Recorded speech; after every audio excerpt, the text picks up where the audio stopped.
చేస్తానయ్యా. ఏంటమ్మా భార్యాభర్త ఇద్దరు ఇక్కడ ఐరన్ చేసుకుంటారా?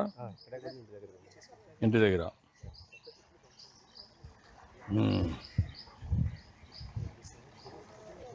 ఇప్పుడు ఎట్లా మీకు ఇది ఉతికిన తర్వాత ఎంత ఇస్తారు మీకు ఒక పేరుకి? స్టూడెంట్స్ ఉన్నారు సార్ కదా, వాష్ ప్లస్ ఐరన్కి 15 రూపాయలు జతకి ఇస్తారు సార్. జతకి 15 రూపాయలు ఇస్తారు. మొత్తం ఎన్ని చేస్తున్నారు మీరు ఆ స్కూల్ ఇవి? అంతే ఏం లేదు సార్, బంకు పెట్టుకున్నాను సార్, అక్కడికి తెచ్చేస్తారు వాళ్ళు. చిన్న షాప్ లాగా పెట్టుకున్నాను సార్, రోడ్డు పైన బంకు చిన్నది వెహికల్ది, వాటికి వాళ్ళు తీసుకొస్తారు. నేను కొన్ని రూములకి వెళ్ళి తెచ్చుకుంటాను సార్. నెలకి ఎన్ని బట్టలు తెచ్చుకోగలుగుతారు? నెలకంటే కదా సార్, రోజుకి ఒక 40 జతలు అలా ఐరన్ చేయగలుగుతాం. 40 వస్తాయి. 40 చేస్తావు. 40 జతలు. ఎంత ఆదాయం వస్తుంది 40 చేస్తే? 600 అవుతుంది సార్. 600 రోజుకి 30 రోజులు. అలాగే నాకు బొగ్గులు ప్యాకెట్ 500 రూపాయలు సార్, 35 కిలోలు వస్తుంది. 500 దాన్ని సరిపోతుంది. మందపల్లని 20 కిలోమీటర్లు దాంట్లో ఒక 30% వరకు చిన్న చిన్న తీగ ఉంటాయి, అవి వేస్ట్ అయిపోతాయి సార్. ఇప్పుడు మీకు లాభం రావాలంటే ఏం చేయాలనుకుంటున్నారు? నువ్వేం చదువుకున్నావు? నేను డిగ్రీ చదువుకున్నాను. డిగ్రీ చేసావు. నువ్వమ్మా? నేనేం చదవలేదు. ఇప్పుడు నువ్వు ఆదాయం రావాలంటే ఏం చేయాలి?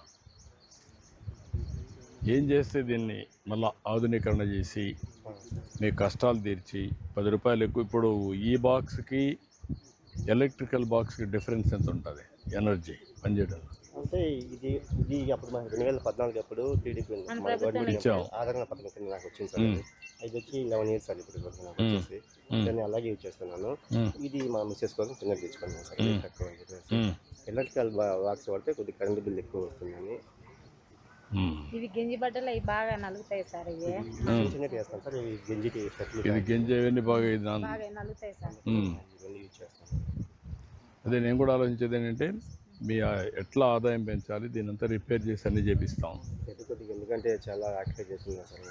అన్నీ ఆక్యుపై చేశారు, అన్నీ చేసి శుభ్రంగా మొత్తం చేపిస్తాను. ఒక రేకులు వర్షం పడినప్పుడు బట్టలు తడిసిపోతాయి సార్. షెడ్ కూడా వేపిస్తాను. షెడ్ వేయించి ఇవన్నీ కూడా ఆధునీకరణ చేసి ఏం చేయాలి అన్నీ చేస్తాను. నేను ప్లాన్ చెప్పించి నేను చేపిస్తాను. ఓకే. అలాగే నేను డిగ్రీ ద్వారా చదువుతున్నాను. అవుట్సోర్సింగ్ ఛార్జ్ అంటే ఎక్కడ? ఇక్కడ దగ్గర రాజంపేట. అది కూడా ఇవ్వండి, మాట్లాడు. కలెక్టర్ గారు అతనికి అవుట్ సోర్సింగ్ డిగ్రీ చేశాడు, అవుట్ సోర్సింగ్ ఉద్యోగం అని చెప్పండి.